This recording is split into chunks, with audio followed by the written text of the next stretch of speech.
नमस्कार दोस्तों, आप सभी का बहुत बहुत स्वागत है हमारे सबसे बड़े न्यूज चैनल में, जहां हम आपके लिए लेकर आते हैं देश और दुनिया से जुड़ी बड़ी खबरें, मुख्य समाचार और काम की खबरें।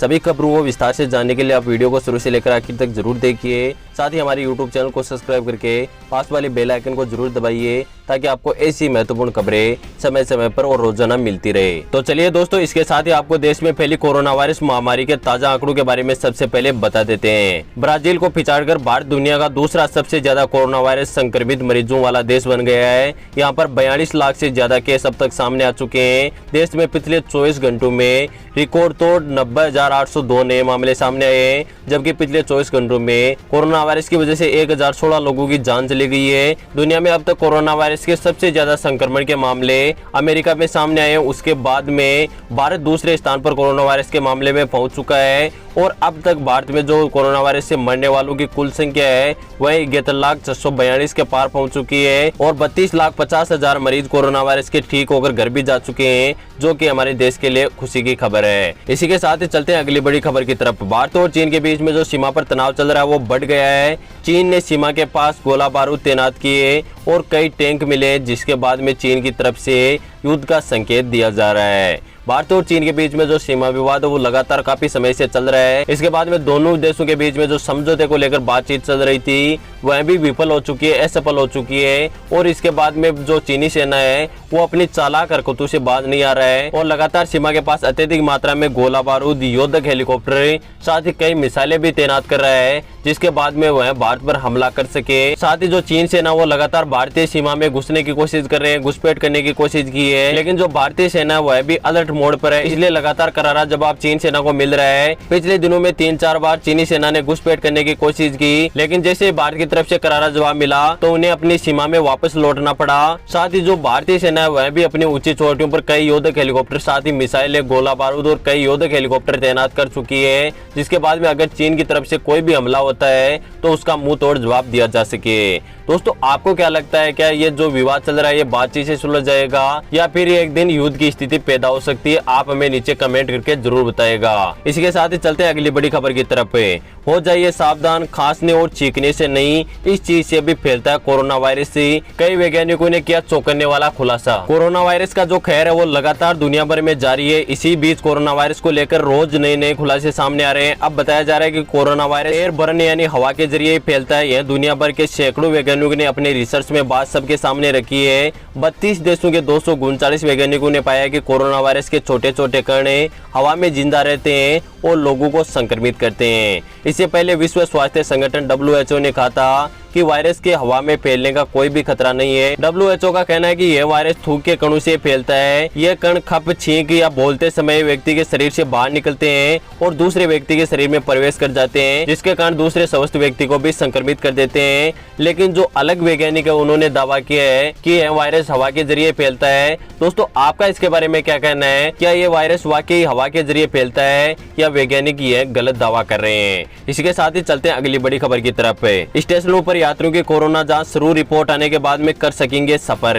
पिछले एक हफ्ते के दौरान कोरोना वायरस संक्रमण के बढ़ते हुए मामलों के मद्देनजर अब नई दिल्ली रेलवे स्टेशन पर टेस्टिंग की जो व्यवस्था है वो कर दी गई है। नई दिल्ली के रेलवे स्टेशनों पर कोरोना वायरस संक्रमण का एंटीजन किट के जरिए टेस्ट मुफ्त में किया जा रहा है। ऐसे में जो यात्री दिल्ली से बाहर यात्रा करने जा रहे हैं या फिर दिल्ली के अंदर आ रहे हैं उनका कोरोना टेस्ट किया जाएगा। शनिवार सुबह रेलवे स्टेशन पर आने वाले यात्रियों का कोरोना टेस्ट किया गया। इसकी सबसे अच्छी बात यह है कि टेस्ट का परिणाम जानने के लिए लोगों को ज्यादा इंतजार नहीं करना पड़ता है, बल्कि सिर्फ 20 मिनट के अंदर ही इसकी रिपोर्ट मिल जाती है कि व्यक्ति कोरोना पॉजिटिव है या कोरोना नेगेटिव है। इसके बाद में वह रेलवे में सफर कर सकता है, और अगर वह पॉजिटिव पाया गया तो उसे अस्पताल में ले जाकर उसका इलाज किया जाता है। और जल्द ही देश के सभी राज्यों में केंद्र सरकार के द्वारा जो रेलवे है उसकी सुविधा चालू की जाएगी। ज्यादातर जो राज्य है उसमें जो अतिरिक्त ट्रेनें वो लगातार चलाई जा रही है, जो कि आम आदमी के लिए खुशखबरी और रेलवे में यात्रा करने वाले यात्रियों के लिए भी खुशखबरी निकलकर सामने आ रही है। इसी के साथ ही चलते हैं अगली बड़ी खबर की तरफ।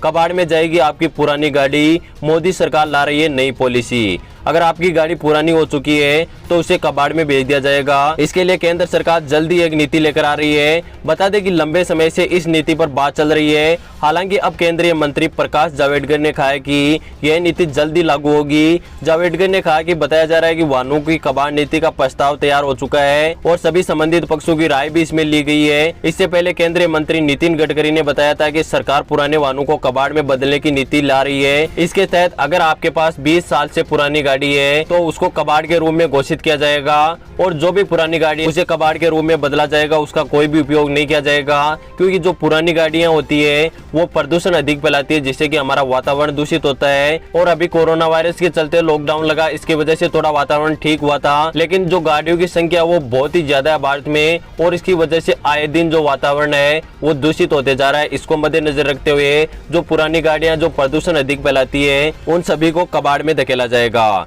इसी के साथ ही चलते हैं अगली बड़ी खबर की तरफ।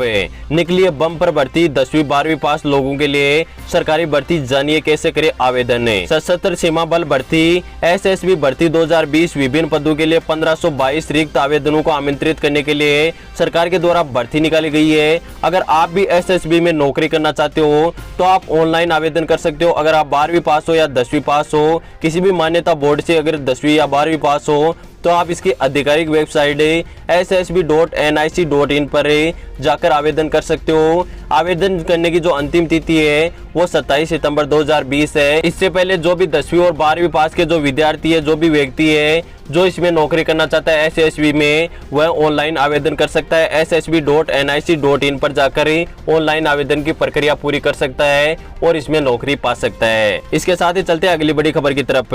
2 साल और मिल सकती है कर्जदारों को राहत, जानिए सुप्रीम कोर्ट ने दी अहम जानकारी। कोरोना वायरस लॉकडाउन के दौरान भारतीय रिजर्व बैंक आरबीआई ने ईएमआई पेमेंट पर 3 महीने की राहत दी थी। लॉकडाउन के चलते सभी लोगों के काम धंधे ठप होने और बहुत से लोगों के रोजगार छीनने के बीच में तमाम तरह के जो बैंक की लोन की किस्तें वह बढ़ने पर आरबीआई ने रोक लगा दी थी। इसके बाद में सरकार ने इस समय अवधि को 6 महीने के लिए बढ़ा दिया गया था, लेकिन मैं आपको बता दूं अगस्त के लास्ट में यह सरकार के द्वारा जो तारीख सीमा रखी गई थी वह समाप्त हो चुकी है और इसके बाद में जो सभी कर्जदार है उन्हें ईएमआई भरने के लिए कहा गया है। लेकिन अब मैं आपको बता दूं कि हाई कोर्ट की तरफ से एक बड़ी राहत निकलकर सामने आ रही है कि जो भी कर्जदार है जिसने भी अपनी कार पर लोन ले रखा है या अपने मकान पर लोन ले रखा है या किसी भी बैंक से लोन ले रखा है, उसकी ईएमआई चुकती है यानी वह किस्तें भरता है, तो उन किस्तों में 2 साल तक की राहत दी जा सकती है। क्योंकि आप सभी को पता है कि लॉकडाउन तो खत्म हो गया है, लेकिन अभी लोगों को रोजगार मिलना चालू नहीं हुआ है, इसलिए केंद्र सरकार की तरफ से 2 साल की राहत इसमें मिल सकती है। दोस्तों इसके बारे में आपकी क्या राय है, आप हमें नीचे कमेंट करके जरूर बताइएगा। जो मोटेरियम है उसको आगे बढ़ाना चाहिए, जो लोन की किस्तें उनको लेने का समय जो 2 साल आगे बढ़ाना चाहिए या नहीं, आप हमें कमेंट करके जरूर बताइएगा। दोस्तों फिलहाल के न्यूज के वीडियो में बस इतना ही। उम्मीद करता हूँ कि आपको सभी महत्वपूर्ण खबरें पसंद आई होगी। वीडियो पसंद आए तो लाइक जरूर कीजिएगा। आगे भी ऐसी हमारी महत्वपूर्ण खबरें जानना चाहते हो तो अभी हमारे यूट्यूब चैनल को सब्सक्राइब करके पास वाली बेल आइकन पर दबा के ऑल नोटिफिकेशन को ऑन जरूर कीजिए, ताकि आपको ऐसी महत्वपूर्ण खबरें समय समय पर और रोजाना मिलते रहे। दोस्तों फिलहाल के न्यूज के वीडियो में बस इतना ही। मैं मिलता हूँ किसी नेक्स्ट न्यूज वीडियो में, तब तक के लिए धन्यवाद। जय हिंद, वंदे मातरम।